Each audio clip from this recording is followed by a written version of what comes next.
kakatapos ko lang po sa rally sa Luneta ng Iglesia ni Cristo. Live and in person, Attorney Rowena Gonzo. Tama ba ang mga ginagawa nila sa ating bayan ngayon?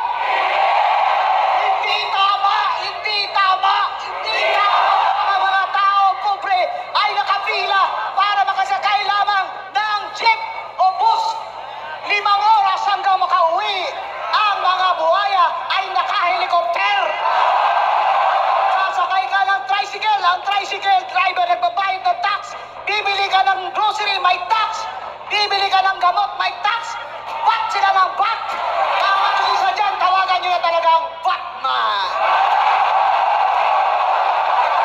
At syempre, ang bombshell doon ay ang testimony ni Senator Amy Marcos na si Ferdinand Bongbong Marcos Jr.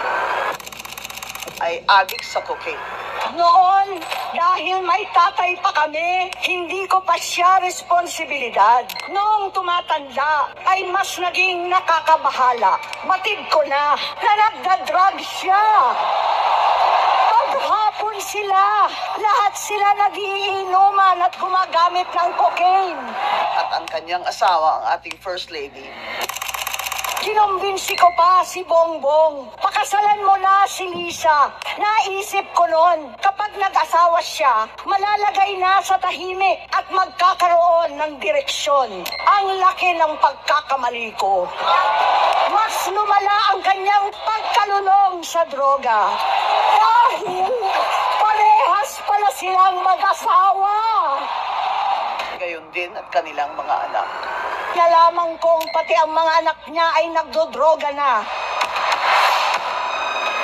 Kinasusuklaman ko pa ang pag-alok ng mag-inang si Sandro ng droga ang aking mga anak at iba pang mga kamag-anak. Yan ang hindi ko na mapapalampas.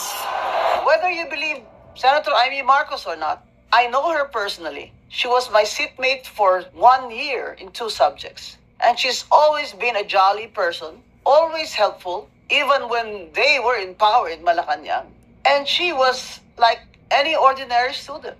For me, it takes a lot of Amy to say this in public, that her brother, the President Bongbong Marcos Jr., is addicted to cocaine since he was 12 years old.